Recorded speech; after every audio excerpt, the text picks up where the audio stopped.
Hi, welcome to Two Average Brothers. I'm Gift22, and today I'm going to be playing Dead Space. So for most of our game reviews on the What Made a Great series, my brother and I have usually played those games. So for this video, I wanted to do something different. Believe it or not, I have not played Dead Space. Well, that's not entirely true.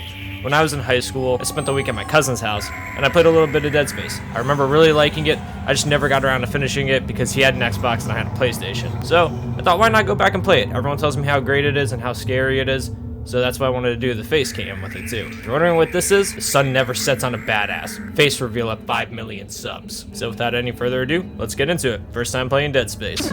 So like I mentioned at the start of the video, I haven't played Dead Space in about 10 years. I don't remember the story, or really what happens in the game at all. And I don't recall getting too far into the game when I initially played it. So this was really like my first time playing Dead Space. As soon as I started the game, I knew I was in for a treat. Just look at this shot right here. It drew me in.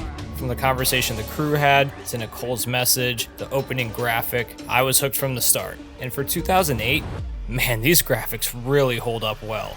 It's always awesome to see a game age well like this. Thanks from peer pressure from my friends and coworkers, I set out to finish what I started years ago. I will finish.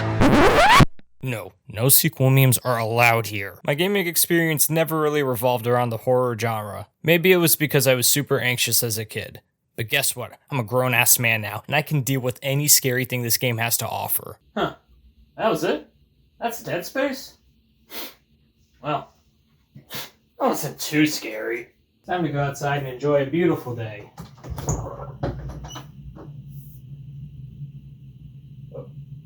What?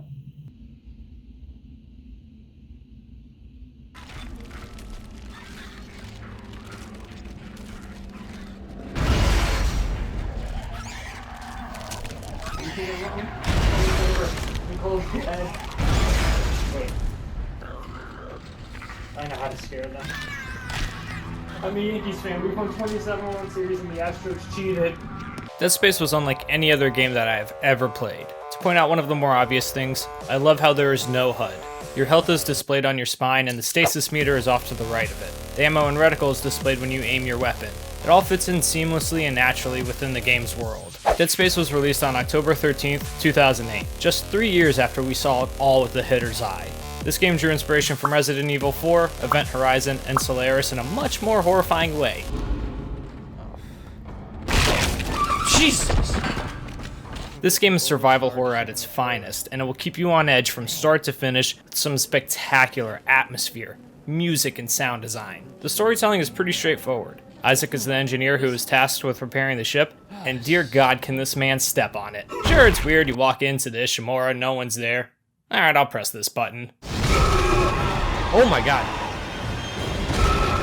Dude, run! Oh my God! Run, Isaac! I'm trying! Get out there. Oh, Jesus! Okay. Alright.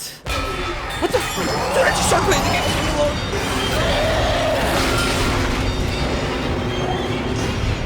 Since I avoided this game for all these years. Spoiler warning. You experience the story of Dead Space through the heavy boots of Isaac Clarke. He is your vessel for this world as you find the next disgusting thing aboard the Ishimura. Isaac is an engineer and ship system specialist who is looking for his girlfriend Nicole so he can make them whole again. Replace what was taken and make us whole again. Can you stop saying make us whole again? That is so f***ing weird. It only gets creepier as the game goes on. You just saw me being scared like a bitch after boarding the Ishimura in response to the distress call. Early on in the game, you repair parts of the ship because you want to get the hell out of there for obvious reasons. One nice detail I want to point out is the beginning of Chapter 2. You get a little further into the ship, and you can already see how devastating the necromorph invasion is. The deeper you get into the ship, the worse things are, because you get closer to where the outbreak began. You experience this story with Isaac, and the main way you find out what happened aboard the Ishimura is through text and audio logs. Members of the crew became demented and paranoid. Some even became suicidal. If you pay close attention, you can see that the marker has an effect on you and your trio. Also, I just wanted to point out that this room is just, it's terrifying to be in. You can hear their laughter, that's just so creepy, man. Finding out what happens in the game is rewarding and somewhat shocking.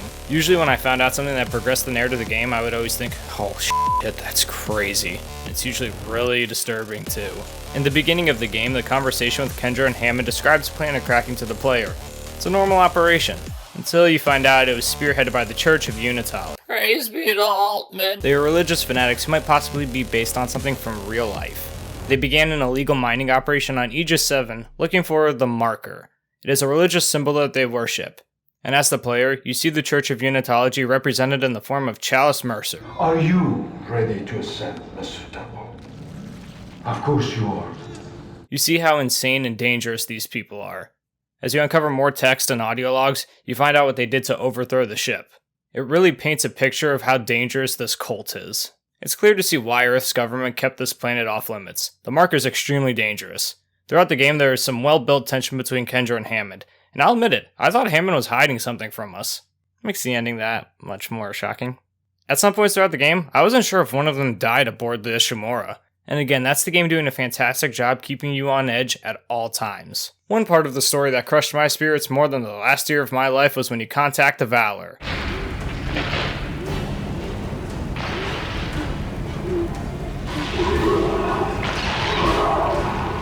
Oh no. Oh no. Oh no.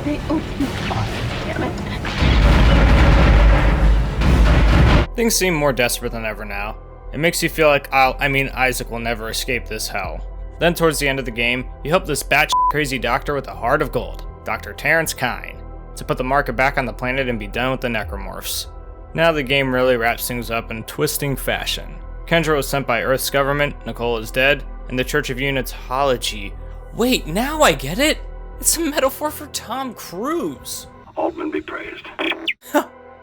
Genius! Now it's pretty obvious that Nicole is dead the whole time, and it's crazy to realize how insane Isaac has become. The Marker really had an effect on him, but there's some genuine emotion we get from him. This subtle gesture, it's an impactful one. You get a sense of guilt and sorrow over Nicole dying in the necromorph invasion. She succumbed to suicide. The game wraps up with Isaac as the lone survivor. He finally stops playing Nicole's message and puts that part of his life behind him. Man, what a great story.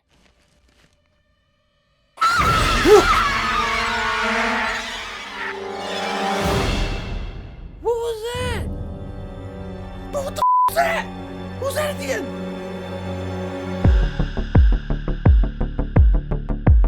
Isaac? What? Is that really you?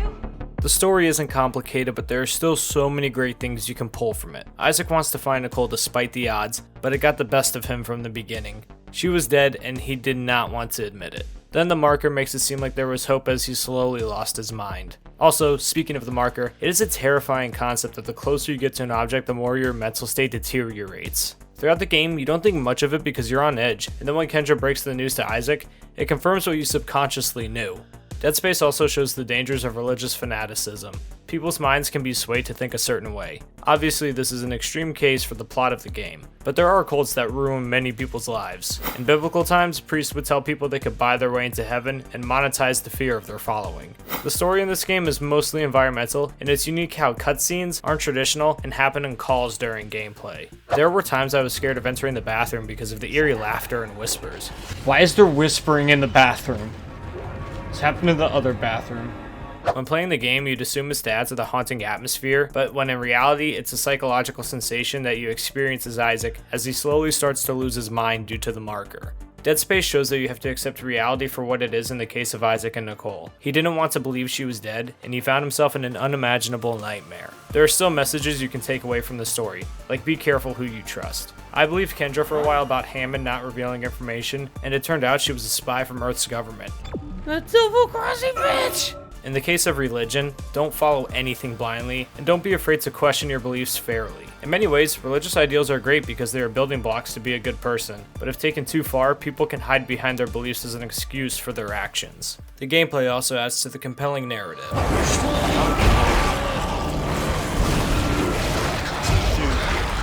This is nuts. Impact detected across the starboard hull.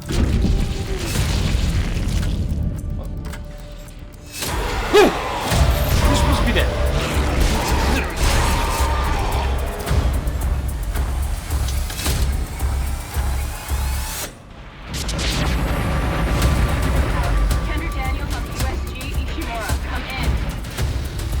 My brother and I are always a sucker for third-person games. We love the Tom Clancy titles like the old Ghost Recon and Splinter Cell games. We play PUBG, for torture, and the Uncharted games. So Anthony, tell us a little bit about Dead Space. Well, GIF22. The mechanics in Dead Space felt very similar to The Last of Us, both being hallway shooters. Obviously, The Last of Us came out 5 years later, but it kinda makes me wish The Last of Us would have found a way to ditch the HUD. Nonetheless, we still love The Last of Us a lot. We made a video on it. We'd really appreciate you checking it out. But this does also speak to the legacy of Dead Space and the games they drew inspiration from. Its legacy has permeated the gaming landscape. One thing that pops out is that the weak spots on necromorphs are limbs instead of the traditional head and body shots. If you shoot other areas of the necromorphs, you're going to burn through your ammo quickly. You want to make your shots count because credits and ammo can be hard to come by at times. One of the first guns you get is my personal favorite, the plasma cutter. I couldn't agree with you more, Anthony, and thanks for lending some of your vocal chops. What is interesting about the weapons in Dead Space is all of them have some sort of secondary function. It could be a different firing mode, or in the case of the plasma cutter, you can choose to aim vertically or horizontally. Every weapon's secondary function often plays as a stronger version of its primary shooting function. The game is designed so you won't use every weapon in one playthrough, but it is balanced well enough so you have a decent variety of weapons to choose from. I do like this choice for two reasons. It helps to add more replayability, and it adds tension for survival because your choices matter so much. The same can be said for power nodes. They can be tricky to find at times and cost an ungodly amount of credits. Or should I just spend all of my money on cat ears? Well, what do you think I'm gonna do? I'm gonna hop fucking to it! Power nodes can be used for so many different things, whether it's upgrading some certain functions on your suit, like your oxygen, health, etc., or it can be used to upgrade your weapons, and you have to find certain workbenches. In my playthrough, I mostly used it for my health, the plasma cutter, and oxygen for space. The noise Isaac makes when his oxygen is low just stressed me out too much. I know, Isaac. Managing credits can be stressful too because before you know it, you're low on ammo, now you're low on health. Everything is tense in a good way. I played on normal and found myself with just enough credits, so the game felt pretty balanced in my playthrough. Managing your inventory is such a vital part of the game. When you're managing your inventory, sometimes you have to drop an item to pick up another item depending on what you need, and if your inventory constantly gets full, that also affects how you spend money at the store. Then you wonder, do I need another suit upgrade or should I buy ammo? Oh, that's cool. Starting to look more like the man on the cover. It always comes down to what is worth it at the time being. It puts so much weight on every decision you make in the game. Also, I love how when you look through your inventory, Isaac's head moves along with your cursor. It's such nice attention to detail. The devs also put such care and detail into Isaac, like when his health is low, his movement and body language changes. Things like this keep you immersed, and that is such a vital part of a horror game. The atmosphere in Dead Space is done exceptionally well. You get to the Ishimura well after the necromorph outbreak. Everyone aboard the ship is already dead, and the deeper you get into the ship, the more horrors you unveil. With all the devastation, you see some creepy writing on the wall, oftentimes in blood. There are blood splatters and flies everywhere. It's dimly lit with ambient noises from the ship. It's brilliant how they included in-game cinematics. They are so terrifying when you find them. You see half-dead people on the ship, and oftentimes they are in a gruesome state.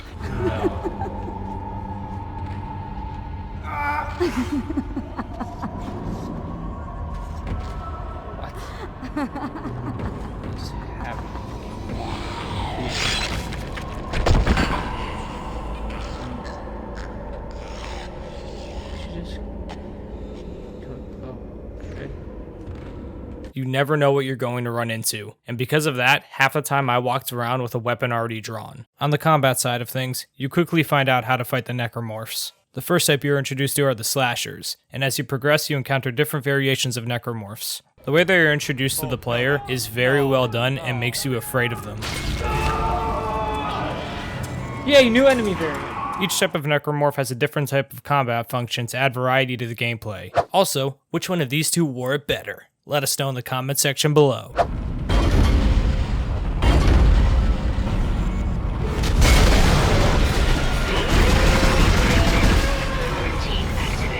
Guess they're gonna hold him for long. That don't sound good.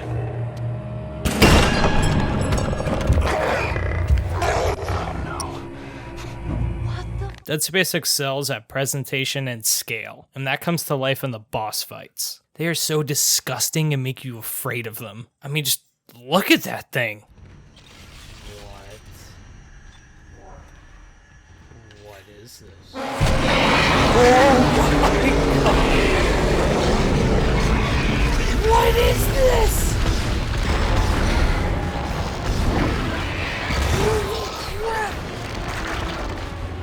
I was terrified when I figured out I had to fight the hive mind. I have to fight that? Come on!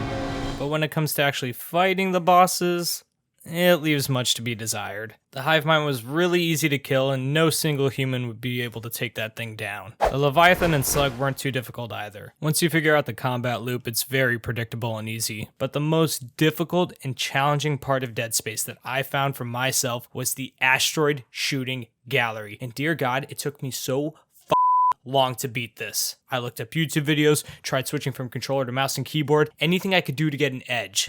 This doesn't control that well. 1 more minute of this? Gonna attempt a little mouse and keyboard action because the controller on that. Whoa, that was rough. Dude, the aim is so dog shit. Oh, don't worry, dear viewer. I kept dying on the way there too. Whoa! Where'd that come from? Come on. I don't know how you can't. What is this? What? What the f was that?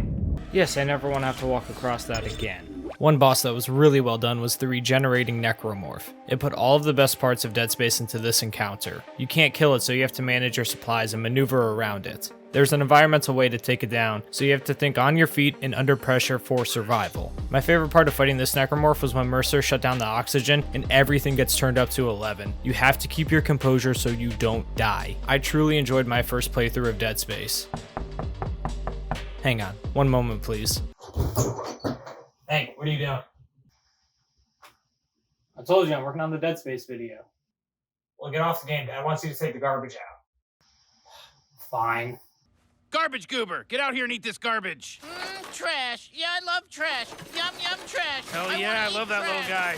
Now let's get into the trash of Dead Space. They had the Tom Clancy idea of sending like one person into a major crisis, and most of the bosses aren't too difficult. The loops get repetitive in the boss fights, and once you figure them out, they're a cakewalk. Also, towards the end of the game, it started to feel a bit repetitive. The ship system is down. Oh, who's gonna fix it? I guess Isaac. Then after a while, the necromorphs didn't appear as frightening to me. Going to Aegis 7 broke up the monotony for me. This isn't a complaint, it's me just being an average gamer. I suck at puzzle solving. I had to look up walkthroughs for like most of the puzzles in the game, and I am very bad at finding hidden objects in games. For the longest time, I didn't know you could use the Kinesis module to grab objects. YouTube was my best friend to get through Dead Space. Dead Space is a unique game that really did its own thing. It holds up so well all of these years later. And I can see why people love the series so much and hold it in such high regard. And I'm very excited to play the second installment in this series. And yes, I've heard the third one is the black sheep of the series. And that was brought to you in part by EA. Its legacy is still strong, and there's a remaster for the original Dead Space coming out in January 2023, and it looks gorgeous. If you're like me and haven't played it yet, maybe wait till the remaster comes out. After playing this game, I've been watching gameplay trailers and footage for the Callisto Protocol in awe. The game looks beautiful and terrifying. The original Dead Space team is making that game, and it actually comes out on my birthday. So bro, if you don't know what to get me for my birthday, have you played Dead Space, and would you like to see a video like this for Dead Space 2? What other games should we check out that we haven't looked at? Let us know all that and more in the comment section below, and thank you so much for watching this video. Peace!